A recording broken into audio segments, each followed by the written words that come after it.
नहमदु व अला रसूलिहिल करीम अल्लाहुम्मा सल्लि अला सय्यिदना मौलाना मुहम्मद मादिनिल जूद वल करम व बारिक वसल्लिम अस्सलातु वस्सलामु अलैका या रसूलल्लाह। अस्सलामु अलैकुम व रहमतुल्लाहि व बरकातहू। मेरे मुअज़्ज़िज़ भाई सलमान साहब, क़ाज़ी अकरम साहब और वो तमाम लोग जिनके मैं नाम नहीं जानता लेकिन वो बहुत मोतबर और मुअज़्ज़िज़ हैं, आप सभी का बहुत बहुत शुक्रिया कि आपने इतनी मेहनत के बाद हम जैसे लोगों को आप बिठा देते हैं कि आप इनको अवार्ड दीजिए, इनको इनाम दीजिए, जबकि हमारा कंट्रीब्यूशन कुछ होता नहीं है। तो वो लोग जो इतनी मेहनत करते हैं उन सभी लोगों को मैं शुक्रिया कहता हूँ। तो यहाँ पे हमें कितने मिनट बोल सकते हैं? डिप्टी साहब आए, आपका भी शुक्रिया जी। मेरा नाम अखलाक है।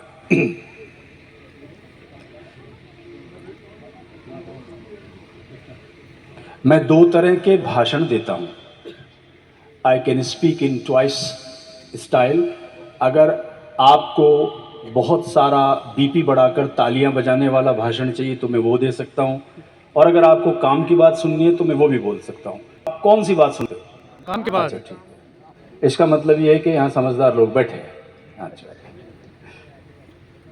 मेरे दोस्तों, चूंकि नौजवानों से जुड़ी बात ज़्यादा हो रही है, इसलिए सबसे पहले तो मैं आप लोगों से ये दरख्वास्त करता हूँ, अपने बच्चों के नाम सहाबा और सहाबिया के नामों पे रखने की शुरुआत करें। खुदा की कसम, जो नाम हम अपने बच्चों के लिए उठाते हैं, उस सहाबी का और उस सहाबिया का या उस वली अल्लाह का उस पे फजल बन जाता है। ये बहुत ज़रूरी है और नामों की बरकत बहुत प्यारी होती है। ये मुख्तलिफ अहादीस से साबित है।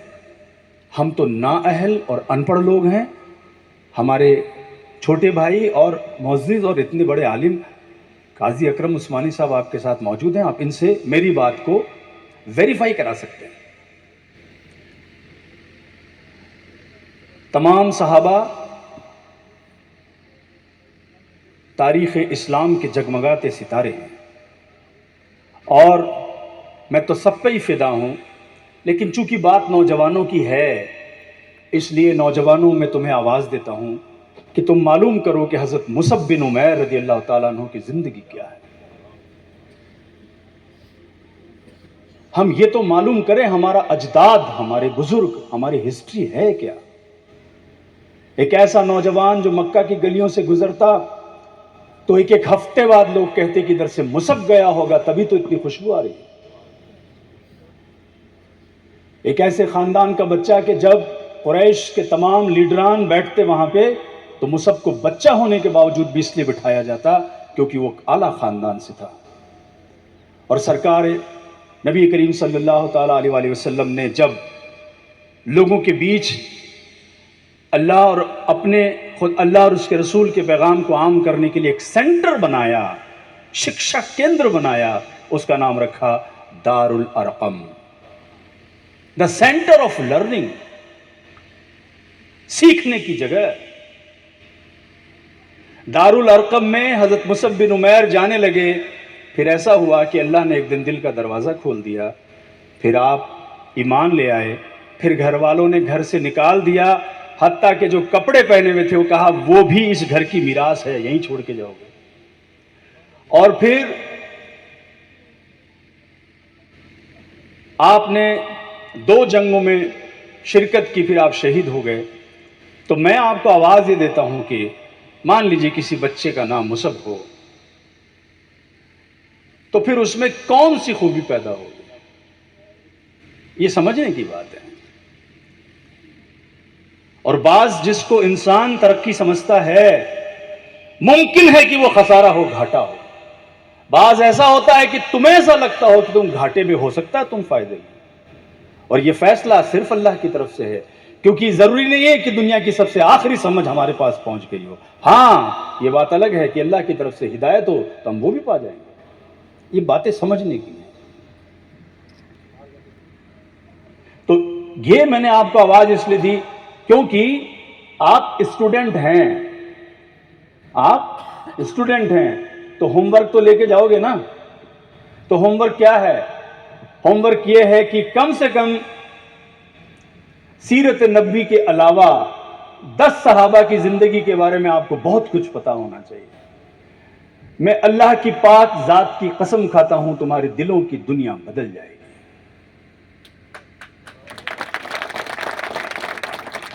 और जैसा मैंने आपसे कहा कि कोई नौजवान होता है, कच्ची उम्र का बच्चा होता है और वो स्टूडेंट होता है बिलखुसूस, तो मैं हर महफिल में हजरत मुसअब बिन उमैर का जिक्र जरूर करता हूं। अल्लाह मुझे वो दिन भी दिखाए कि किसी दिन मैं अपने किसी दिन ख्वाब में आपकी जियारत करूं और आपसे कहूं, ऐ मुसअब हमारी भी सिफारिश कीजिएगा। कल क़यामत में जब हम गुनहगार खड़े होंगे तो आप हमारी सिफारिश कीजिएगा कि हमने आपका जिक्र किया, आप भी हमारे नाम का जिक्र करके सरकार से हमारे लिए शफात को पक्की करवाइए। सुभान अल्लाह। ये बातें समझो। अभी इस जमाने में तरक्की के लिए मोटिवेशनल स्पीकर जितने आपके सामने आ रहे हैं, जो बातें कर रहे हैं, वो सब के सब तुम्हें माल पे, कामयाबी पे, बीवी बच्चा एंड कॉरपोरेशन, यानी जो एक परिवार होता है उसमें आपने कुछ पैसे कमा लिए, कुछ ओहदा पा लिया, कुछ गाड़ियां ले ली, कुछ मकान ज़ेवरात हो गए। और हमें ये सफलता की जो परिभाषा है, मैं बहुत ही ज़्यादा अफसोस के साथ आपको सूचना देता हूं कि ये होली 100% 100% इस्लाम से अप्रूव नहीं है। अगर ऐसा हो तो हज़रत अबू बकर सिद्दीक रज़ी अल्लाह ताला अन्हु जब अपने घर का सारा माल ला कर रख दे तो फिर क्या बात है? दुनिया की समझ ये कहेगी कि ऐ अबू बकर तेरा घर खाली हो गया। और अल्लाह रब्बुल इज़्ज़त हज़रत जिब्रील को भेज के कहता है, ऐ अबू बकर हमें तुम्हारी अदा पसंद आई, और कुरान में वह एक आयत का हिस्सा बन गया।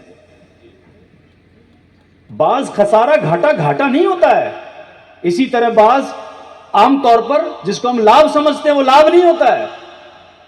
सूरह अल-बकरा में जिस तरह अल्लाह रब्बुल इज़्ज़त जिस तरह से कहता है कि ऐ बनी इसराइल तुम थोड़ा माल लेकर अल्लाह की आयतों में तब्दीलियां करते हो, तो माल ले लेना तो अक्ल ये कहता है कि हम कामयाब हो गए।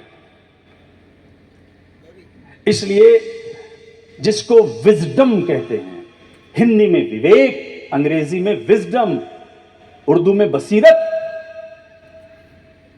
इसके लिए दुनिया का जो सबसे बड़ी फिलॉसफी है, the mother of all philosophy, दुनिया के तमाम दर्शन शास्त्र की माता, वो इस्लाम की शक्ल में तुम तक पहुंच गई। फिर तुम ये कहते कि इन किताबों का हम क्या करें?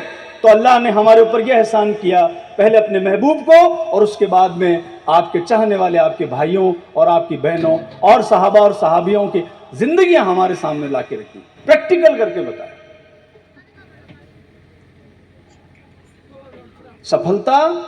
सफलता जिसका जश्न हम यहां मना रहे हैं, यह सुपरफिशियल नहीं होती है, प्रतीकात्मक नहीं होती है।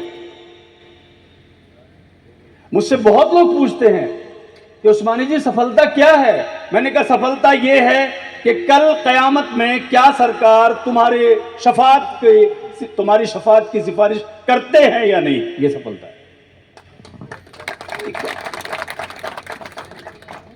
इसलिए कोई ज्यादा ना आप कोई टारगेट लें और उस तक ना पहुंचे तो परेशान होने की जरूरत नहीं है, और अगर वो टारगेट हासिल कर ले तो इतराने की भी जरूरत नहीं है।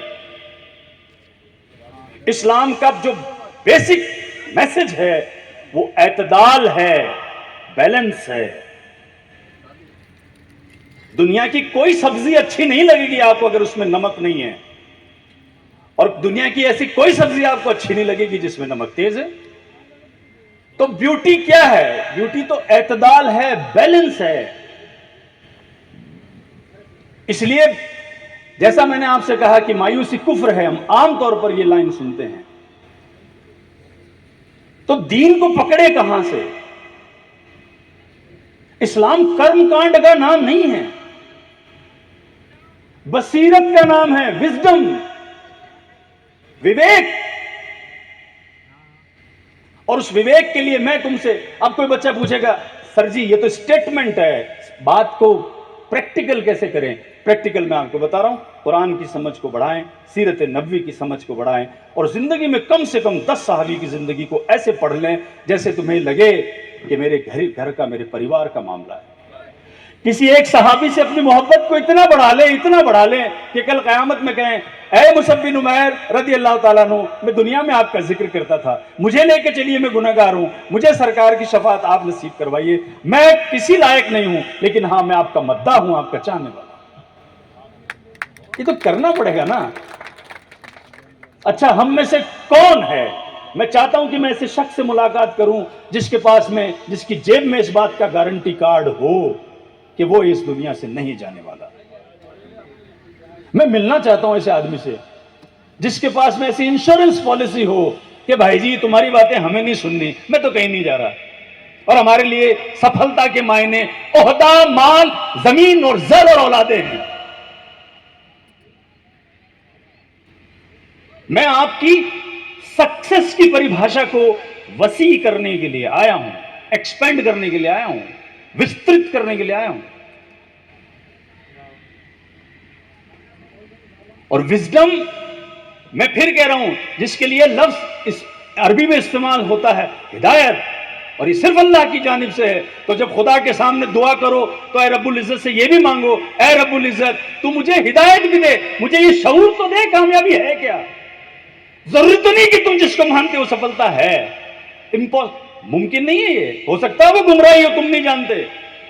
कुरान साफ साफ कहता है, मफहूम बताता हूं मैं आपको, जिसको तुम खैर समझते हो मुमकिन है कि वो शर हो, जिसको तुम शर समझते हो मुमकिन है खैर हो। तुम क्या जानो? ढुलना मत ज्यादा किसी की माल पे, किसी के ओहदे पे, किसी पे घमंड भी मत पालना। कामयाब हो जाओ तो इतराते ना फिरना इस जमीन पे, और कहीं फेल हो जाओ तो ये दिल तोड़ के न बैठ जाना कि मेरे लिए दुनिया खत्म हो गई है। इस्लाम एतदाल का नाम है, बैलेंस, तवक्कल का नाम है। ऐ रब्बुल इज्जत मेरे हिस्से का फर्ज मैंने अदा किया, तेरी जात बेनियाज है, तू जिसे चाहे नवाज दे, और मैं क्या जानूं कि अगर मैं सफल नहीं हुआ, हो सकता है मेरे लिए यही खैर हो, क्योंकि अल्लाह रब्बुल इज्जत की तरफ से उसके महबूब की उम्मत के लिए हर चीज खैर ही खैर है। क्या जानते हो? समझो बात को। इस्लाम के फिल्टर की बाहर की कोई भी चीज जो आप समझने की कोशिश करते हो, मैं आपको हिंदी में समझाता हूं। अगर आपने उसमें इस्लाम का फिल्टर नहीं लगाया, जिसको चश्मा कहते हैं, अभी देखो मेरी नजर कमजोर है, जाहिर सी बात है मेरे विजन में कमजोरी आ गई जैसे मैंने चश्मा उतारा, और जैसे लगाया मुझे काजी साहब ज्यादा साफ दिखने लग गए। फिल्टर ना, फिल्टर लगाना, फिल्टर लगाना है। पानी छानते हो तो पानी में जो छन्नी लगाते हो उसको क्या बोलोगे?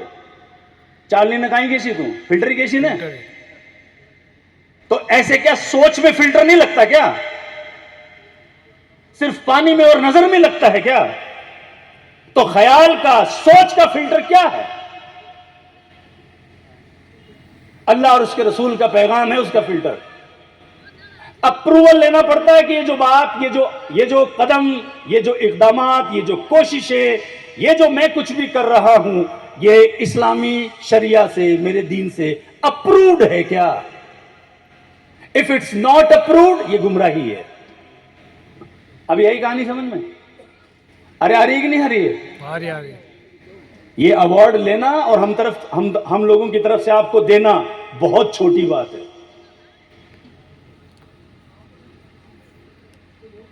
लोग कयामत में हैरान रह जाएंगे ऐसे लोगों को देखकर जिनके दर्जात अल्लाह बुलंद करके बताएगा ये मेरा वो प्यारा बंदा है। अरे इसे तुम कुछ नहीं समझते थे, तुम्हारे समझने से क्या होता है?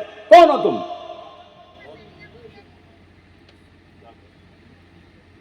फिल्टर ये लगाना पड़, इंसानियत तुम्हारे अंदर पैदा होगी, मेहनत का जज्बा पैदा होगा, इंकिसारी पैदा होगी, झुकाव पैदा होगा, नरमी पैदा होगी, अल्लाह की मखलूक से मोहब्बत होगी, गरीबों की खैर खाही करोगे, पड़ोसियों को अच्छा जानोगे, भाइयों की बुराइयों से, ग़ीबत से बचोगे, बहनों की इज्जत करोगे, वालदैन की इज्जत करोगे, दीन की पैरवी करोगे, इस्लाम की पासदारी करोगे, इंसान बन जाओगे। आपको गुड सिटीजन बनना है ना, आपको एक अच्छा नागरिक बनना है, इस देश की सेवा करनी है, समाज की सेवा करनी है। मैं आपको आवाज देता हूं कि आप अच्छा मुसलमान बन जाइए। और इसकी शुरुआत अब फिर लोग हमसे कहते हैं, हमने तो अकरम साहब जैसे और बाकी उलमा के जूतियां सीधी कर करके इनकी बातें सुन सुन के सीखा है कि हुजूर इसकी चाबी तो दे दो। चाबी क्या है?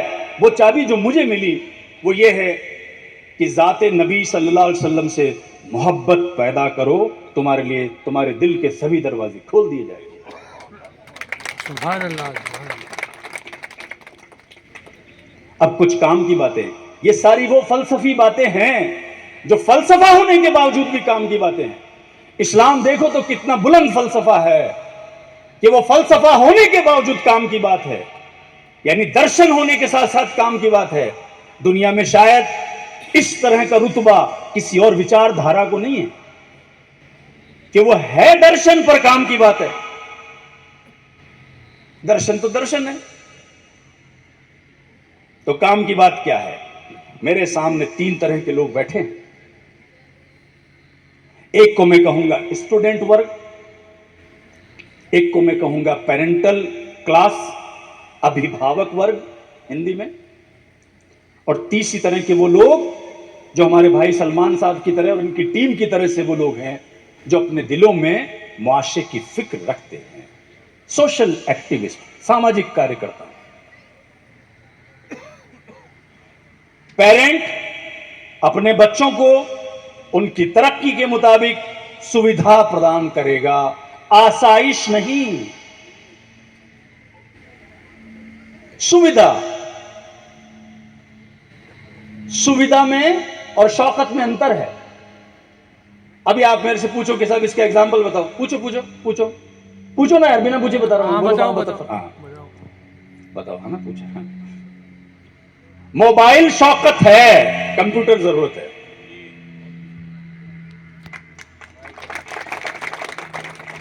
बच्चे को शौकत मत देना, आसाइश मत देना, लीजर नहीं देना, आराम नहीं देना है, सुविधा देनी। और वो सुविधा सीधी सीधी क्या है? पापा मुझे 10वीं पास कर ली, आपने प्रॉमिस किया था मुझे मोबाइल लेके दोगे। पापा कह रहा है ये तो सस्ता गिफ्ट है, मैंने अपने बच्चे के लिए गिफ्ट को महंगा कर दिया है, मैं तुम्हें कंप्यूटर लाके दूंगा। बच्चे को पता ही नहीं है, उसके साथ पॉलिटिक्स हो गई, हम तुम्हें बर्बाद हुए बिना तुम्हारी जिंदगी बना देंगे। आसाइश नहीं चाहिए होती है। आप अगर सिर्फ सक्सेसफुल लोगों की दुनिया में 100 कामयाब लोगों की अपनी पसंद की किसी की भी लिस्ट बना लो, मैं बिना किसी तहकीक के आपको बताना चाहता हूं, उन 100 में से 70 लोग आपको ऐसे मिलेंगे जो गरीबी से खड़े हुए हैं। तो फिर सुविधा कहां गई? इसका मतलब यह है कि अक्सर यह होता है कि दुनिया में वह लोग तंदुरुस्त ज्यादा हैं जो कम खाते हैं, तो दुनिया में वो लोग कामयाब ज्यादा हैं जिनके पास सुविधा कम है। तो तुमने जब बच्चे की मांगी भी हर चीज उसकी झोली में डाल दी, तो शिकवा किस बात का कि बच्चा बर्बाद हो गया? ये तो तुमने पौधे को ज्यादा पानी देके गला दिया, इतना पानी चाहिए नहीं था उसको। तो मां बाप सुविधा देंगे, जिस जिसको सुविधा समझनी हो वो मेरे से अलग से बात कर सकता है, क्योंकि गुफ्तगू लंबी हो जाएगी। बच्चा इसके इवज, कितना प्यारा लफ्ज है इवज, रिटर्न में क्या दोगे? रिटर्न नहीं होता। अरे अभी कई बच्चों ने बोला कि हम ये अवार्ड ले रहे हैं तो हमारे पापा को भी बुलाया जाए, है ना? तो वो इज्जत की इवज लौटाना चाह रहे हैं। ये इंसान की पूरी जिंदगी का सौदा, मां के ताल्लुक को छोड़कर, मां जो अपनी औलाद को जनती है उसे छोड़कर दुनिया का हर ताल्लुक इवज पे टिका है। अखलाक उस्मानी जी आपकी टिकटें बना ली, इसकी इवज हमें क्या मिलेगा? एक अच्छी गुफ्तगू। सीकर से तो नहीं लाए किसी को, चलते आदमी को पकड़ के मुझे ही क्यों लाए? क्योंकि तुम्हें इस बात की गारंटी है मैं इवज में कुछ दूंगा, यही है ना जी? सीधी बात करो ना यार। दुनिया का ताल्लुक इवज पे टिका है, वोट इन रिटर्न अंग्रेजी में कहेंगे, बदले में क्या? तो मां बाप ने तुम्हें सुविधा दी, तो तुमने इसका इवज क्या लौटाया? तो तुम अपने प्लान पे, प्रोजेक्ट पे काम करोगे, जिसे फर्ज निभाना कहते हैं। मां बाप तुम्हारे लिए एक अच्छा माहौल देंगे पढ़ाई और तरक्की के लिए, उसकी इवज तुम नतीजा दोगे। मां बाप तुम्हारे लिए आजादी फराहम कराएंगे, अपने करियर को चुनने की आजादी, जिंदगी में जब तक तुम तैयार ना हो तब तक शादी न करने की आजादी, जीवन साथी चुनने की आजादी, अपनी पसंद के सब्जेक्ट पढ़ने की आजादी, इसकी इवज तुम क्या लौटाओगे? जिम्मेदारी। इवज है, जोड़ा है। सबसे ज्यादा खूबसूरत चीजें जोड़े में अच्छी लगती हैं। एक टायर की साइकिल कितनी बुरी लगती है? 2 होती है, ये मिनिमम है। तो पेरेंट्स सुविधा दें तो तुम्हें फर्ज निभाना है, वो माहौल दें तो तुम्हें नतीजा देना है, वो आजादी दें तो तुम्हें जिम्मेदारी निभानी है। ये फार्मूला है। इवज के बिना क्या? अल्लाह रब्बुल इज्जत ने हमारे लिए हमें इस दुनिया में पैदा किया, फिर हम, एक बच्चा होता है वो पौने फिट का भी नहीं होता, मतलब करीब, हाँ वही 10, 12, 11 इंच का होता है, और पूरी जिंदगी में उसके आगे फिर 5 फीट लग जाता, 5 फीट 11 इंच का हो गया वो, और उसको पता भी नहीं चलता कभी उसकी हड्डियों में दर्द तकलीफ कुछ हुआ, बड़ा हो गया ना वो। तो फिर उसने तुम्हें नाम दिया, इकराम दिया, तुम्हारे खाने के लिए सारी चीजों का इंतजाम किया, तुम्हारे लिए मौसमों को इस तरह से बदल दिया कि तुम्हें हर मौसम का हर फ्रूट मिले, फिर तुमसे कुरान में कहता भी है कि खाओ सुथरी चीजें। इवज क्या है? What in return? ये दुनिया इवज पे टिकी है। हां, अल्लाह ने एक ऐसा जरूर ताल्लुक बनाया जो इवज की मांग नहीं करता, उसे मैं मां कहता हूं।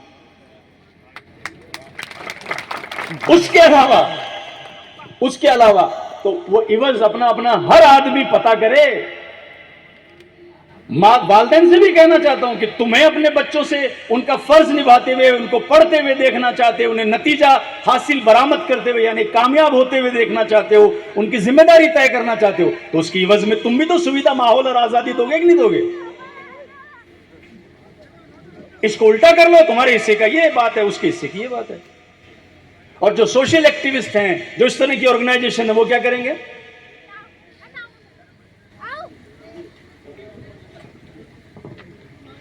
आप अपने घरों में 2-3 काम और करें, बस मेरी गुफ्तगू 2 मिनट में खत्म हो रही है।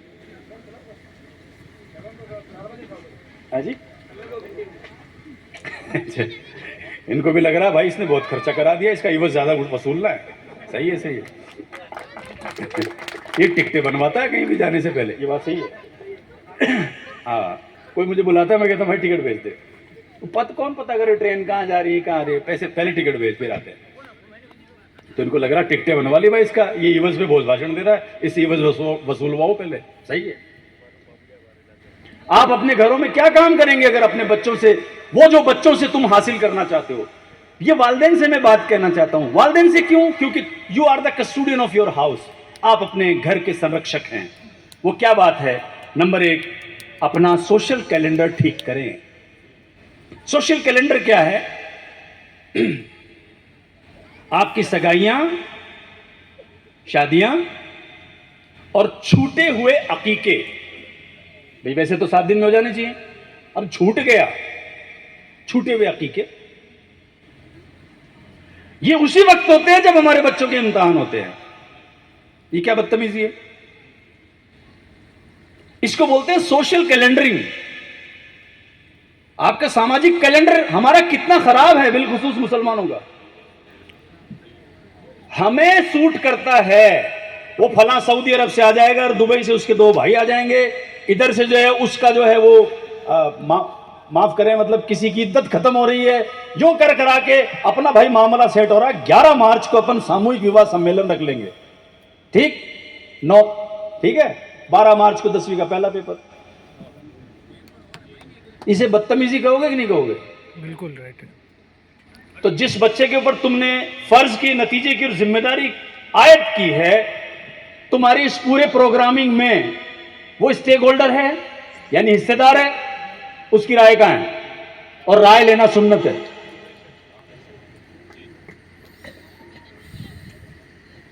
तो सोशल कैलेंडरिंग को ठीक करना पड़ेगा। और ये जो शादियां फिर हो रही हैं, अब इसके अंदर जो दूसरा काम है वो ये, अपने खर्चों को समझदार बनाएं। खर्चों को समझदार बनाना है।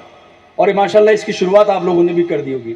शादियां आसान करें, सस्ती करें, दहेज जैसी चीज़ों को जितना सीमित और छोटा या कम या मिटा सकें। और क्या करना है आपको, और ये कि जो खर्चे आपके फजूल जा रहे हैं उन पैसों का मैनेजमेंट बहुत सही होना चाहिए। अगर किसी को इसके बारे में भी ज्ञान चाहिए तो अलग से मेरे से आके मिल ले। एक ऐसा आदमी जिसके मकान का किराया नहीं जाता हो और अगर उसके पास 10,000 रुपए महीने के आते हों, मैं उसे ब्यूटीफुली बता सकता हूं कि तेरा घर कैसे चलता है अगर मकान का किराया नहीं जा रहा है तो, क्योंकि ये एक बड़ी समस्या है। ये सोशल कैलेंडरिंग हमारी होनी बहुत जरूरी है। हमारे प्रोग्राम ऐसे वक्त में तय होने चाहिए जब बच्चों की स्कूल का और उनकी कॉलेज का और उनकी पढ़ाई और कोचिंग का टाइम हिट नहीं करता हो। सर्दी की छुट्टियां, जिनको सर्दियां पसंद है तब शादी विवाह, सामूहिक विवाह ये सब करे, और जिसको गर्मी सूट करती है वो प्रोग्राम गर्मी में कर ले। अकीकों को आसान बनाएं, इतना लेन देन न बढ़ा दे कि तुम्हारी जिंदगी को अजाब लगने लग जाए कोई चीज। माज़अल्लाह इस्लाम ने तो तुम्हारे ऊपर सिर्फ अकीके की और वलीमे की ही बंदिश की है, बाकी तो हमारे अपने पाले हुए सांप हैं। अरे वलीमा तो 8-7 लोगों का घर वालों को बिठा के हो जाता है। और सामाजिक सुधार के लिए मेरे पास में तो बहुत सारी बातें हैं। अगर मकामी आप शख्स हैं, मकामी शख्स हैं, मकामी यानी आलनी आवास ही नाम है ना गांव का, आलनी आवास में ब्याह है, आलनी आवास के आप रहने वाले हो और बेटी के यहाँ बारात आ रही है, खाना नहीं खाना आप।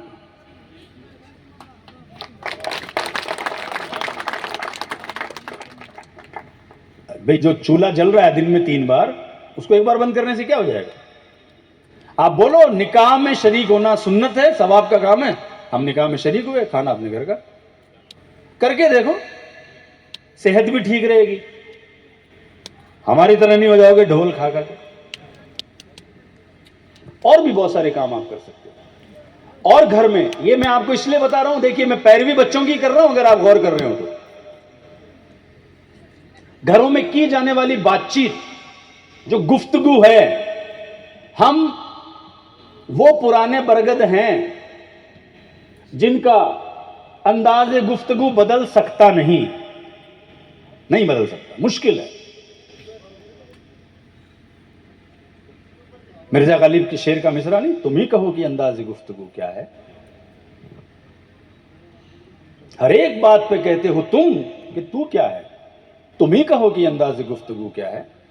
तो अंदाज़े गुफ्तगू तो मुश्किल है कि बदले। हाँ, आप इतना काम कर सकते हो कि ये मालूम कर लो कि बच्चों के सामने कौन सी बातें करनी है और कौन सी नहीं करनी। जब बाप को अपने साले की यानी बच्चे के मामा की बुराई करनी हो, जिससे हम बाज नहीं आएंगे, बच्चे की गैर मौजूदगी में करो ताकि वो अपने मामा की तरफ से बदगुमान ना हो, वो तो छोटा बच्चा है। जब मां को बुराई करनी हो अपनी ननद यानी बच्चे की फुप्पी की, तो बच्चे की गैर मौजूदगी में कर लो, मानोगे तो हो नहीं। ये छोटे छोटे अंदाज ठीक कर लोगे तो आपके घर का माहौल ठीक हो जाएगा। जो मैंने कॉलम लगा, माहौल कैसे ठीक होगा, वो ऐसे होगा। काम की बातें हैं ये, काम की बातें तो मेरी पहले वाली भी थी, विजडम होने पे समझ में आएंगी। ये माहौल आपको ठीक करना। और वो बच्चे जिन्होंने अभी यहां पर फूल माला पहनी है, अब मैं तुम्हें अलर्ट करना चाहता हूं किसी और चीज के लिए। सुनो भाई साहब, काम की बातें हैं।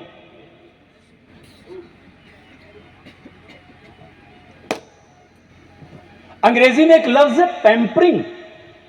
पैम्परिंग का मतलब यह होता है बेजा तारीफ।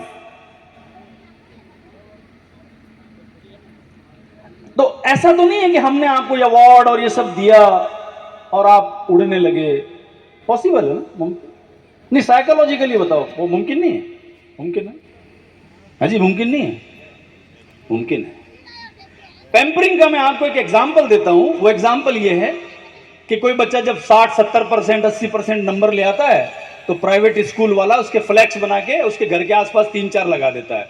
आपको लग रहा है आपके बच्चे की तारीफ हो रही है, और मैं मार्केटिंग की जबान में ये कह रहा हूं कि स्कूल चलाने की ट्रिक है।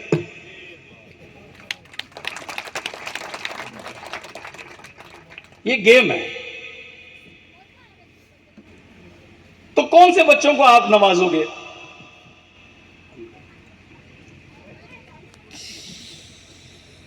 तो बेटा जी तैयारी होती है दो तरह की, ये निहायत भयंकर काम की बात है ना। कोई कहता है भाई साहब पानी ठंडा है क्या, अरे भयंकर ठंडा है, यानी बहुत ज्यादा, ये वाली बात भयंकर काम की बात है।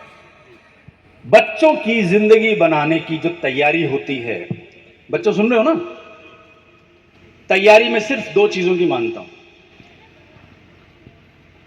आज हिंदुस्तान में नई राष्ट्रीय शिक्षा नीति आने के बाद कहीं पर भी तुम्हारे ये परसेंटेज एडमिशन के किसी काम के नहीं है। सही है गलत है जी? काम आ जाएंगे या सीयूटी देना पड़ेगा? भारत, मान लीजिए जामिया मिलिया इस्लामिया में आपको एडमिशन लेना है, 12वीं क्लास में आपके 93% हैं, 93 पे एडमिशन मिल रहा है या सीयूईटी यूजी एग्जाम के रिजल्ट पे एडमिशन मिल रहा है? किस पे मिल रहा है? सीयूईटी पे ना। तो इसका मतलब हमने तो आपको जो अवार्ड दिए तो पैम्परिंग है। यस, बेजा तारीफ है, जर्रे को पहाड़ समझने की बात है यार। देखो मैं आपको बात वही कहूंगा जो सच है।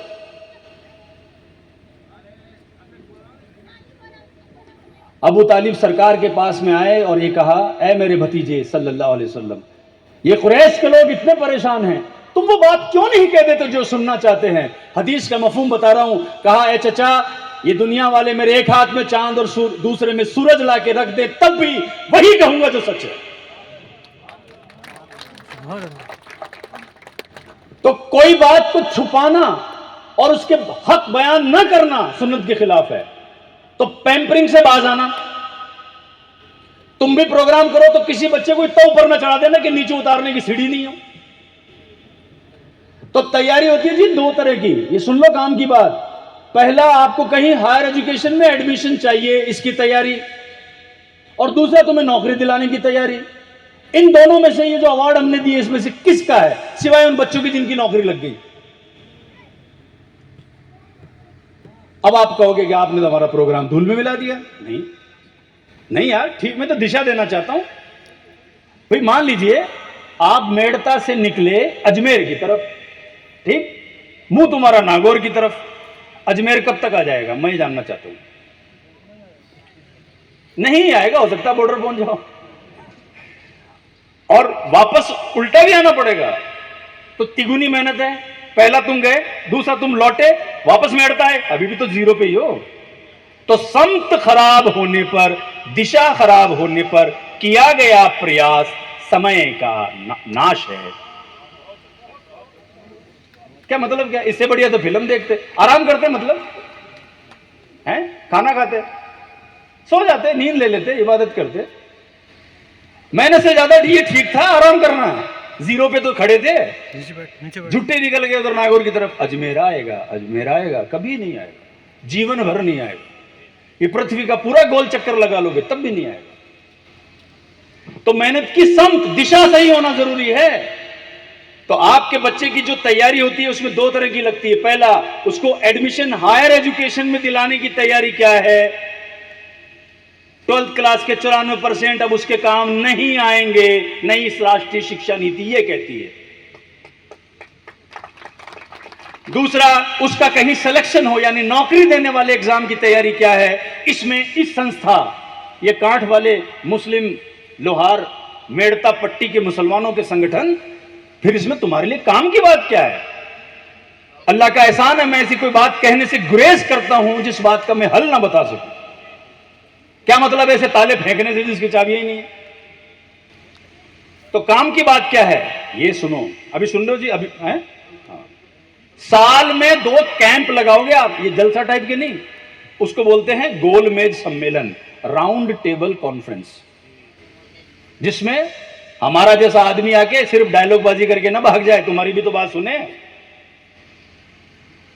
भाई नेताजी की रैली में लोग जाने से क्यों घबराते हैं, और अब तो मौलानाओं के जलसे में भी घबराते हैं? इसका कारण पता है आपको? क्योंकि मैं कम्युनिकेशन का प्रोफेसर, इसलिए बता सकता हूं आपको। इसका कारण यह है, हमारी तो तुमने सुनी नहीं, अपने अपने कह के चल दिए। मोनोलॉग कहते हैं इसको अंग्रेजी में, डायलॉग, मोनोलॉग। मोनोलॉग एक आदमी बोलेगा, डायलॉग वापस जवाब भी सुनेगा। तो हम फिल्म में जो कहते हैं ना, फिल्म में डायलॉग बहुत अच्छे हैं, हम गलत लफ्ज का इस्तेमाल करते हैं। हमें कहना चाहिए फिल्म में मोनोलॉग बहुत अच्छा है। डायलॉग तो होता ही दो तरफा है। तो मैं आपसे क्या कहना चाह रहा हूं, जनवरी जो कि चल रहा है और जुलाई, हर साल एक्सपर्ट को बुलाकर बच्चों का रिकॉर्ड जमा करके उन एक्सपर्ट के सामने बिठाइए और कहिए सर इनको ये बताइए जिंदगी में इनका करियर क्या हो सकता है, इनमें प्रोस्पेक्ट्स क्या है, इनमें किस तरह का कच्चा माल है। अल्लाह के रसूल सल्लल्लाहु अलैहि वसल्लम की हदीस का मफहूम बता रहा हूं आपको, उसके लिए वो काम आसान कर दिया गया जिसके लिए वो पैदा हुआ। तो क्या हमें लगता है ना, वो भाई मैं आर्ट्स का स्टूडेंट हूं ना, मैं साइंस के बच्चे से मिलते हुए थोड़ा घबराता हूं, भाई इसको फिजिक्स आती है अपने को तो आती नहीं।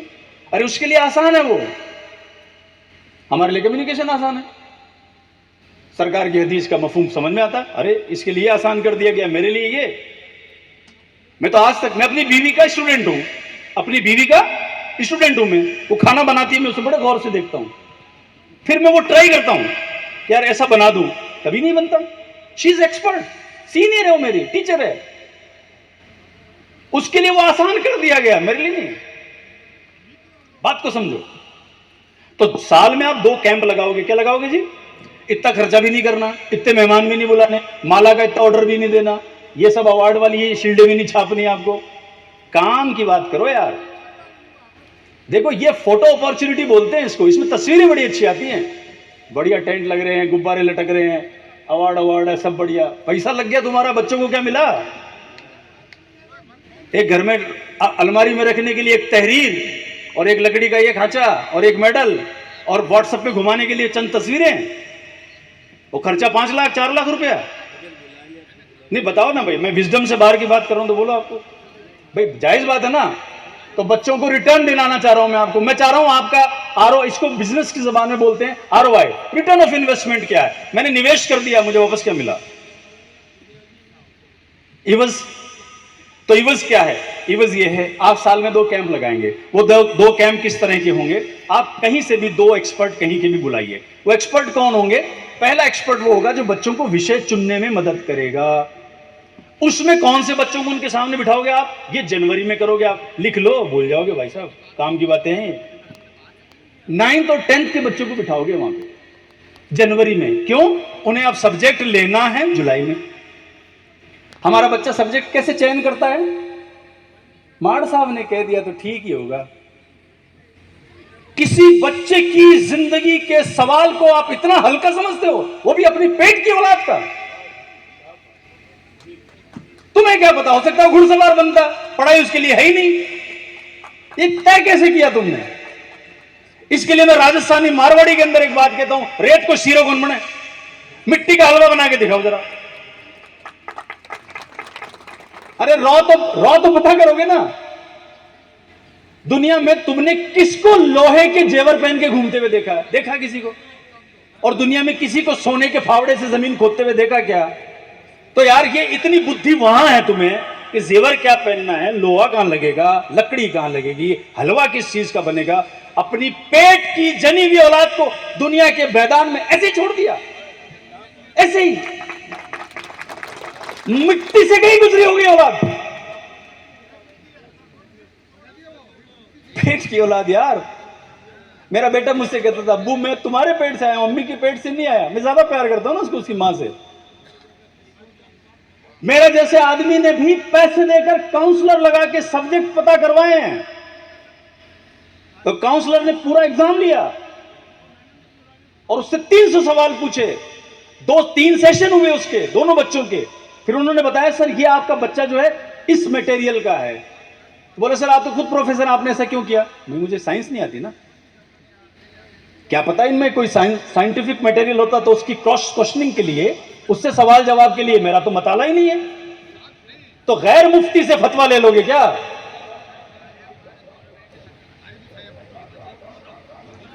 है ना? बोलिए।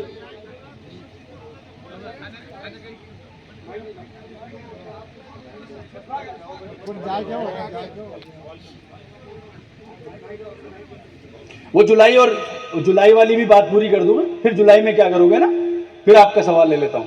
तो जनवरी में 9th और 10th के बच्चों को बिठाओ, एक्सपर्ट के पास। तामझाम बंद करो, ये सब हटाओ, ये सब कोई खर्चा नहीं चाहिए, ये ऑडियो वाले ले जाएंगे पता नहीं कितने पैसे, है ना, टेंट वाला ले जाएगा। तो यार तो हम तो वैसे ही प्रोग्राम कर रहे हैं जैसे हम ब्याह व्याह करते हैं।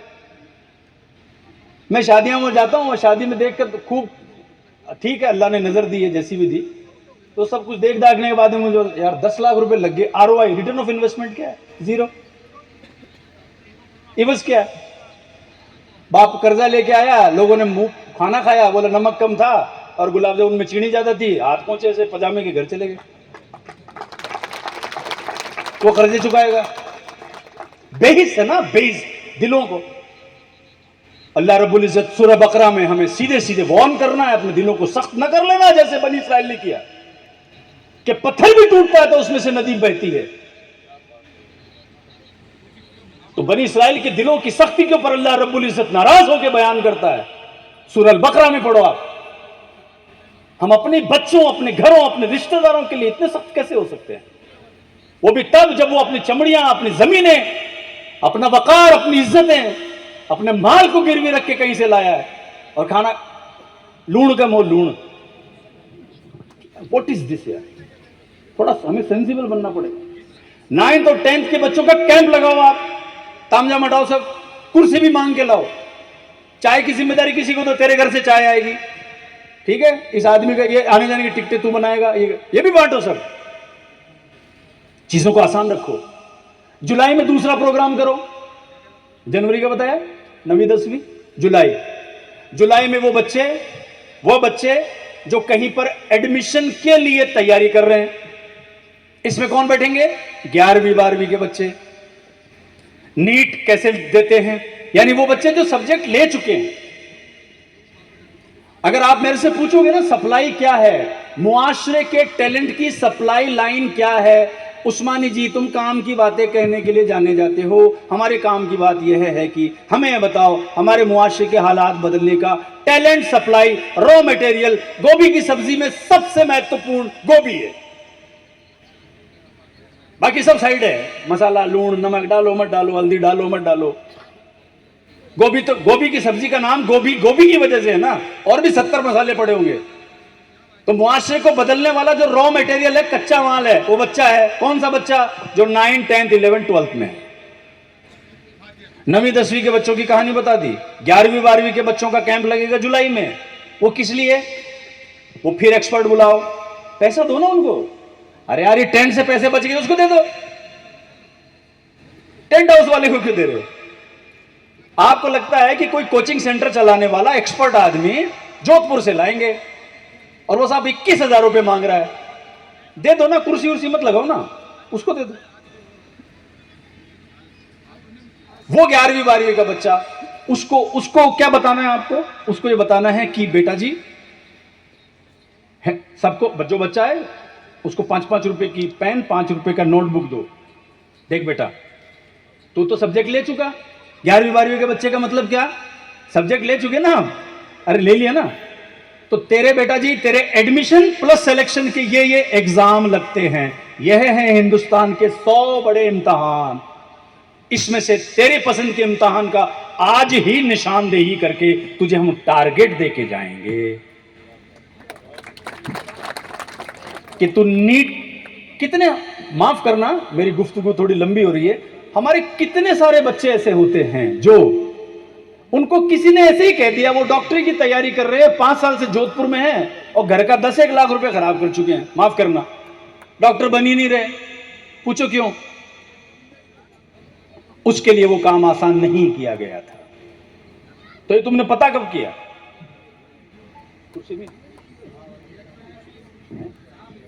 बात को समझ रहे हो? तो वो 11वीं 12वीं का जो तुम एग्जाम के लिए, वो कौन से कंपटीशन की तैयारी करेगा, ये तुम्हारा कैंप लगेगा जुलाई में। जुलाई में क्यों? पूछो ना। तो फॉर्म भरे, सारे वहीं भरे जा रहे हैं जुलाई में। वक्त की भी एक वजह है, इसीलिए वो वक्त बोल रहा हूं।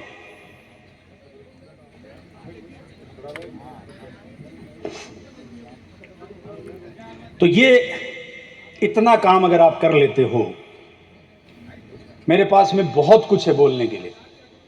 पर होता ये है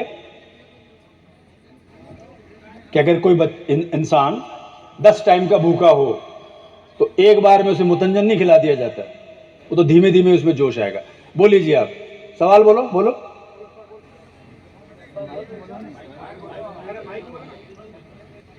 हाँ बोल दो, ऐसे बोलो। आपका ये जो सब्जेक्ट आपने दिया है इसके बारे में हम कोई भी यहाँ पर कोई अवेयर नहीं। हेलो।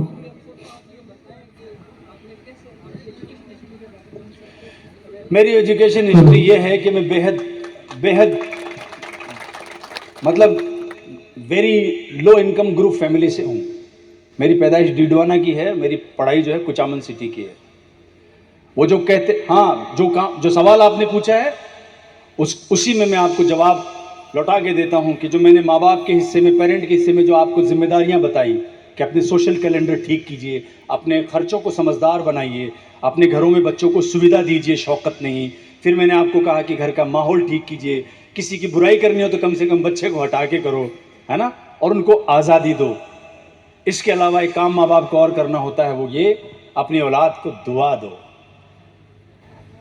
मैंने, आप जो कुछ भी यहाँ पर जिस वक्त इस इंसान को देख रहे हैं वो कहीं पहुंचा नहीं है। ये पहुंचने वाली कहानियां तो कयामत में पता चलेंगी। ये कुछ होता नहीं है, मैं आपको सच बता रहा हूं। फिर आपको लगेगा यार ऊपर ले जाके फिर फेंक देता है तो, अरे तो सच में बताऊं क्या? औलाद को दुआ दो। हम जो कुछ है हमारी मां की दुआ है, हमें कुछ नहीं पता था। हकीकत है ये, सच बोल रहा हूं मैं। इसलिए बच्चों को चाहिए माँ बाप के चरण पकड़ ले, और माँ बाप को भी चाहिए कि औलाद के ऊपर लानत मलामत ना करे। दुआ जैसे लगती है वैसे लानत लग गई तो, है ना, इसलिए दुआ करे। रहा सवाल मेरे सब्जेक्ट का, हो गया। अब रहा सवाल आपने जो मेरे सब्जेक्ट का कहा, ये जर्नलिज्म, मास कम्युनिकेशन, पत्रकारिता एवं जनसंचार। दरअसल पूरी दुनिया जिसको आप कम्युनिकेशन कहते हो, जिसमें क्या क्या आता है, समाचार, सिनेमा, विज्ञापन, जनसंपर्क, है ना, और कैंपेन, सोशल मीडिया, ये सब जनसंचार है। पत्रकारिता भी उसी में आती है। ये आर्ट्स के सब्जेक्ट ज़्यादा जो पढ़ते हैं बच्चे वो ज़्यादा अच्छे से कर सकते हैं। इसके लिए दुनिया, भारत में बहुत सारे इंस्टीट्यूट है और यूनिवर्सिटीज़ है, वहाँ पर एडमिशन ले सकते हो। फिर उसमें अपना जनसंचार में जाने के बाद फिर उसमें भी आपको तय करना पड़ता है कि आप एक्टिंग में जाना चाहते हो, कि रेडियो जॉकी बनना चाहते हो, कि न्यूज़ एंकर बनना है, कि आपको उसके वो पता आपको कब चलेगा, जब आप जर्नलिज्म मास कम्युनिकेशन में एडमिशन ले लोगे। क्योंकि उसके अंदर भी फिर बड़ी शाखें हैं। हो सकता है आपका रेडियो ठीक हो, लेकिन आप, हो सकता है आप सिनेमा के लिए बने हो, लेकिन आप फालतू ये इंस्टाग्राम पे रीलें बना रहे हो। इंस्टाग्राम पे रील बनाने वाला बच्चे के अंदर ये ज़ील क्यों नहीं है कि वो एक्टर भी तो हो सकता है? हम तो उसका भी ज्ञान दे देंगे आपको। इसलिए वो जो लाइन है वो ज़्यादातर आर्ट्स के स्टूडेंट के लिए बना है। उसमें ऑरेटरी, आपका लिखना बेहतर होना चाहिए, साहित्य की समझ अच्छी होनी चाहिए। और आर्ट्स के स्टूडेंट को इसलिए सूट करता है क्योंकि वह बच्चा ज़्यादा करीब होता है फिलॉसफी के, न्यूज़ के। तो इसके एडमिशन जोधपुर यूनिवर्सिटी में होते हैं, सुखाड़ी यूनिवर्सिटी उदयपुर में होते हैं, हरिदेव जोशी पत्रकारिता यूनिवर्सिटी जयपुर में तो पूरी खुल गई है नई, राजस्थान यूनिवर्सिटी में भी एक डिपार्टमेंट चलता है, प्राइवेट यूनिवर्सिटी में भी होता है। आपने मेरी बात को सब्र से सुना, किसी को कोई सवाल हो तो पूछ सकते हो। कोई बात अच्छी लगी हो तो दुआ दीजिएगा, बुरी लगी हो तो माफ़ कीजिएगा। अस्सलाम वालेकुम वरहमतुल्लाहि वबरकातुहू।